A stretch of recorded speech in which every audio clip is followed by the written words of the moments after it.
কালকে স্ম্যাকডাউনের রিং সাইডেতে একটা মেয়েকে দেখা গিয়েছিল, যে মেয়েটা একেবারে প্রায় অ্যালেক্সা ব্লিসের মতোই দেখতে, আর সে অ্যালেক্সা ব্লিসের ইন রিং গিয়ারের মতো গিয়ারও পরে এসেছিল।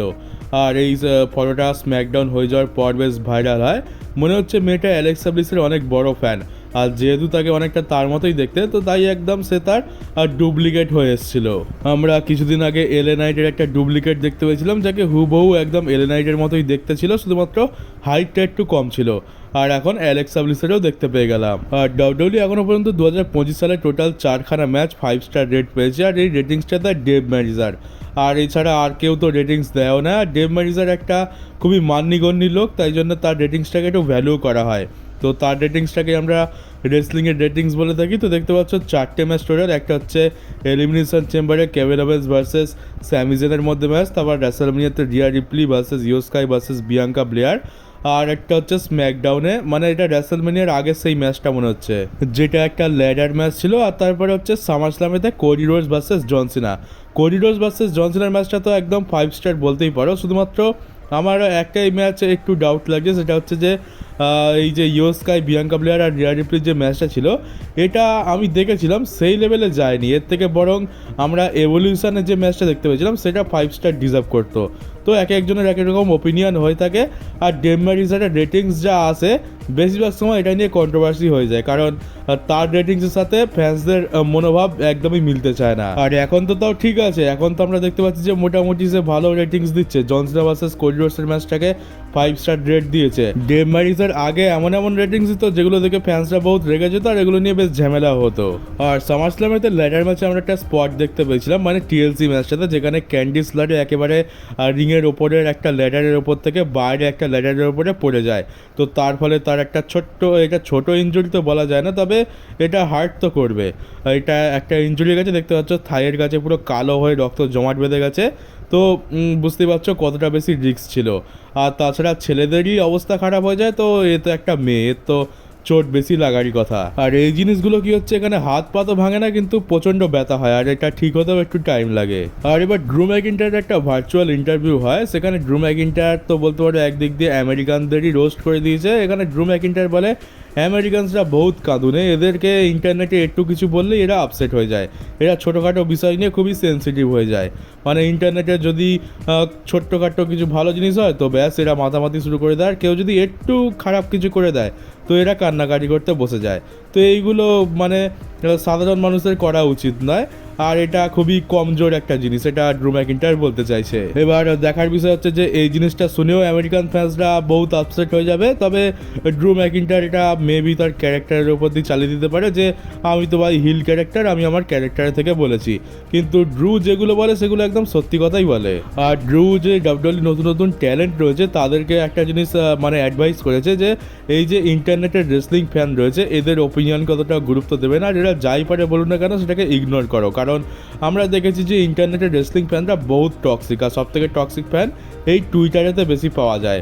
মানে কোনো ডাব্লিউডাব্লিউই শো শেষ হয়ে যাওয়ার পর আজ যেখানে পারে যাও টুইটারে যেও না, মানে তোমার যদি কোনো সব ভালো লেগেও থাকে সেটা টুইটারে এসে খারাপ হয়েই যাবে, এতটা বেশি টক্সিক প্লেস।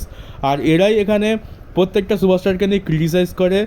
ছোটোখাটো সুপারস্টার যারা এখন ধীরে ধীরে শিখছে তাদেরকে তো মানে একদম ব্যান্ড বাজিয়ে রেখে দেয়, যে এর দ্বারা এটা হবে না, ওর দ্বারা ওটা হবে না। আর এগুলো থেকে যারা ইয়ং রেসলাররা রয়েছে, মানে অনেকে তো রয়েছে অনেক ছোটোবেলা থেকে রেসলিং শুরু করে দেয়, তাদের উপর একটা প্রভাব পড়ে। তারা সোশ্যাল মিডিয়াটাকে অতটাও ভালো করে হ্যান্ডেল করতে জানে না।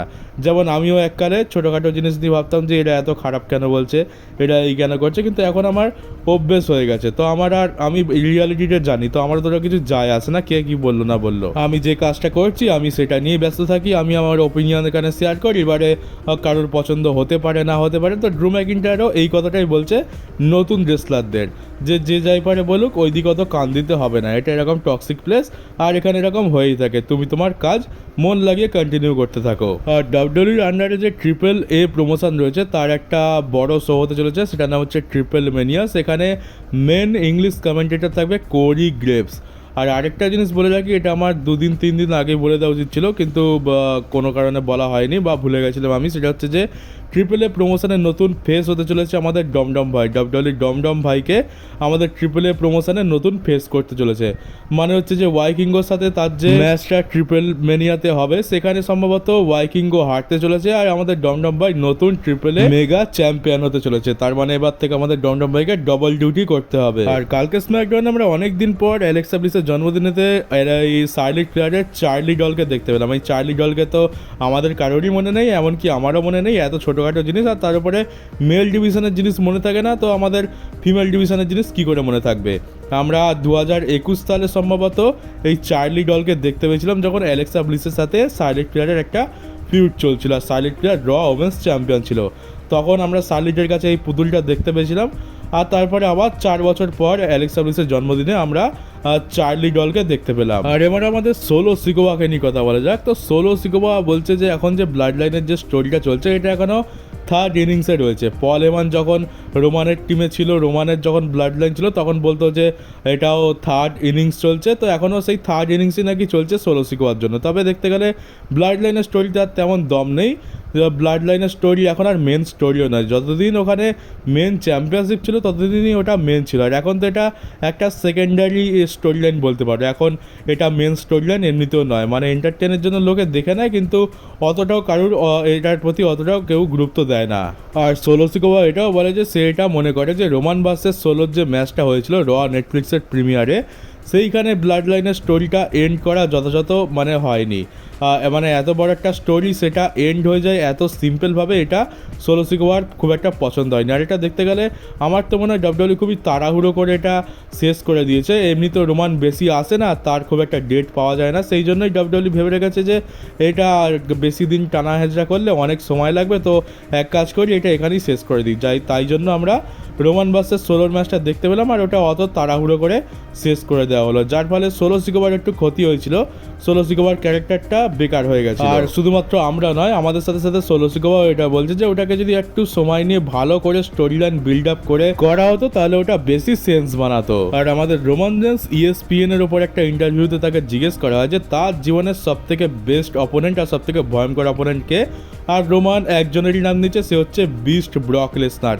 রোমানের কাছে সেই হচ্ছে সব থেকে ভয়ঙ্কর অপোনেন্ট, আর তার মতে সেই হচ্ছে তার ক্যারিয়ারের সব থেকে greatest opponent of all time. আর শুধুমাত্র রোমান নয়, এই কথাটা জন সিনাও বলেছে মাল্টিপল ইন্টারভিউতে। আমরা জন সিনা বহু বছর ধরে এটা বলে আসছে, তাকে বাচ্চা থেকে বুড়ো সকলেই এই প্রশ্নটা করে যে তোমার জীবনের সবথেকে ভয়ঙ্কর রেসলার আর সবথেকে টাফেস্ট অপোনেন্টকে। জন সিনা একজনেরই নাম নেয়, সে হচ্ছে ব্রক লেসনার। ব্রক লেসনার একটা আলাদা মেটেরিয়াল দিয়ে তৈরি, সে নর্মাল মানুষের মতো তো নয় একদম। ব্রক লেসনারের মধ্যে বহুত পাওয়ার রয়েছে, আর যে ব্রক লেসনারের সাথে রিংয়ের মধ্যে ম্যাচ লড়েছে সেই জানে যে ব্রক লেসনার কতটা বেশি শক্তিশালী। আর তোমরা সকলে ইউনিভার্সাল স্টুডিওর ব্যাপারে তো জানো, ইউনিভার্সাল স্টুডিও হচ্ছে হলিউডের একটা বড় প্রোডাকশন হাউস। তো ইউনিভার্সাল স্টুডিও কী করেছে, হ্যালোউইন যে ফেস্টিভ্যালটা হয় আমেরিকাতে, সবাই বাচ্চা বুড়ো ভূত সেজে ঘুরে বেড়ায় রাতের বেলাতে, বড় আজব একটা খেয়াল। তো ওই হ্যালোউইনেতে কী করেছে, একটা ফুড স্টল লাগিয়েছে ইউনিভার্সাল স্টুডিও, যেটা হচ্ছে ফায়ারফ্লাই ফান হাউসের মতো একটা থিম দিয়ে ওটাকে স্টেজ বানিয়েছে। দেখতেই পাচ্ছ ফায়ারফ্লাই ফান হাউস লেখা রয়েছে, এটা একটা ফুড স্টল, আর এর লোগো ডিজাইন একদম সেম রাখা হয়েছে। তো এটা আমাদের ফিন ব্রে হোয়াইটকে একটা ট্রিবিউটও বলতে পারো ইউনিভার্সাল স্টুডিওর তরফ থেকে। আর এই যে হ্যালোউইন ফেস্টিভ্যাল রয়েছে, আমি তো পুরোপুরি শিওর যে বহু বাচ্চা রয়েছে যারা ফিন্ডের মতো ড্রেস পরে ঘুরে বেড়াবে। ব্রে হোয়াইটের ক্যারেক্টারটা একটা আলাদা লেভেলের তার পপুলারিটি। রাতের বেলা ওরকম একটা পোশাক আশাক পরা চেহারা দেখলে আচ্ছা আচ্ছা মানুষ ভয় পেয়ে যাবে। আর আমাদের নতুন ডাব্লিউডাব্লিউই চ্যাম্পিয়ন কোডি রোডস একেবারে ফিটিং ফাটিং হয়ে বিচেতে তার ফ্যামিলির সাথে টাইম কাটাচ্ছে। আর ভাই বিচেতে কে স্যুট বুট পরে আসে, মানে বিচেতে তো আমি দেখেছি যে সাধারণত আমেরিকার লোকরা জাঙ্গিয়া পরে ঘুরে বেড়ায়, আর আমি যদি নিজে হতাম আমি খালি গায়ে হাফ প্যান্ট পরে অর্ধেক জলের মধ্যে গিয়ে ডুবে বসে থাকতাম। আর আমাদের কোডি রোডস এত বেশি ফর্মাল, এত বেশি অফিসিয়াল যে তিনি একেবারে স্যুট বুট পরেই চলে এসছে।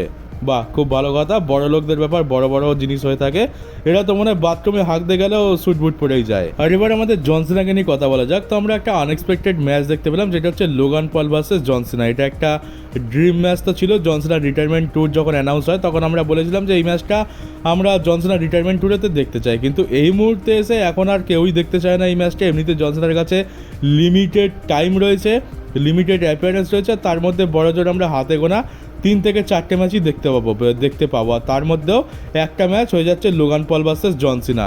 আমরা কি না কি ভেবে রেখেছি, আমরা ব্রক লেসনার ভার্সেস জন সিনা চাইছিলাম, আর ডাব্লিউডব্লিউ আমাদেরকে দিয়েছে লোগান পল ভার্সেস জন সিনা, যে ম্যাচটা এখন কেউই দেখতে চায়নি। তো বলতে পারো যে একটা ম্যাচ ওয়েস্ট তো হয়েই গেল।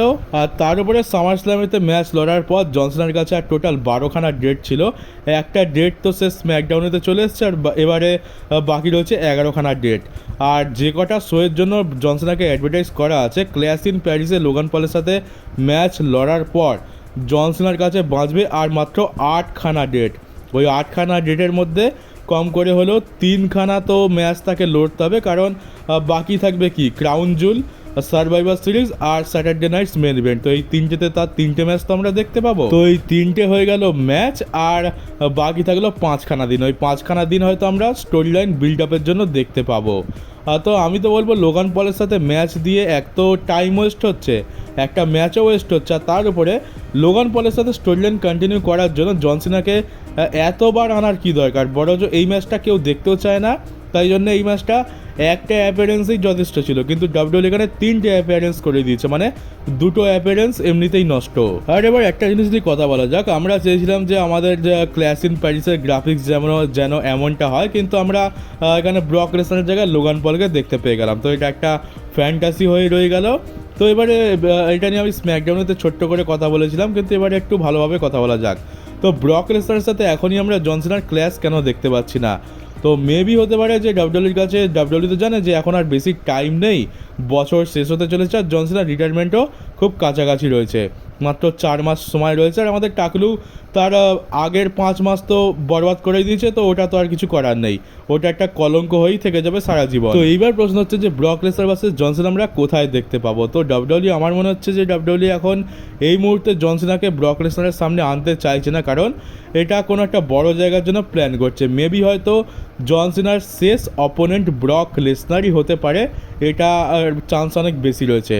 বা বলতে পারো ক্রাউন জুল অস্ট্রেলিয়াতে হচ্ছে, আর সেখান থেকে ভালো মতো টাকাও পাচ্ছে ডাব্লিউডব্লিউ। তো অস্ট্রেলিয়াতেও আমরা ব্রক লেসনার ভার্সেস জন সিনা দেখতে পেতে পারি, সেটা তো আমরা এই ক্ল্যাশ ইন প্যারিস শেষ হয়ে যাওয়ার পরেই জানতে পারবো। কিন্তু যথাসম্ভব ডাব্লিউডব্লিউ চায় যে জন সিনাকে রিটায়ারমেন্টের ম্যাচ যেটা হবে সেখানে একটা বড় অপোনেন্ট দেবো।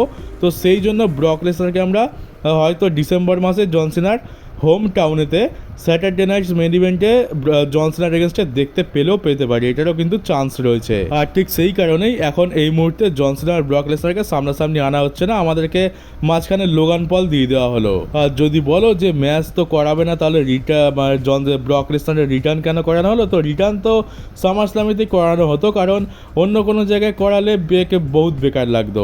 সামার স্ল্যাম একটা 2টো নাইটের ইভেন্ট হচ্ছে প্রথমবারের জন্য, আর সামার স্ল্যামকে বড় বানাতে হতো, সেই জন্য সামার স্ল্যামই ছিল পারফেক্ট জায়গা মিস্টার সামার স্ল্যামকে রিটার্ন করানোর জন্য। তো সেই জন্য সামার স্ল্যামে তো রিটার্ন করলো, জন সিনার উপর অ্যাটাকও করে দিল। এবার স্টোরি লাইন তো যখন খুশি শুরু করা যেতে পারে, স্টোরি লাইন তো অলরেডি শুরু হয়েই গেছে, এবার খালি ব্রক লেসনারের একটা অ্যাপিয়ারেন্স দরকার, ব্যাস, তাহলেই স্টোরি লাইন অফিসিয়ালি স্টার্ট হয়ে যাবে, যেটা লিড করবে একটা ম্যাচের দিকে।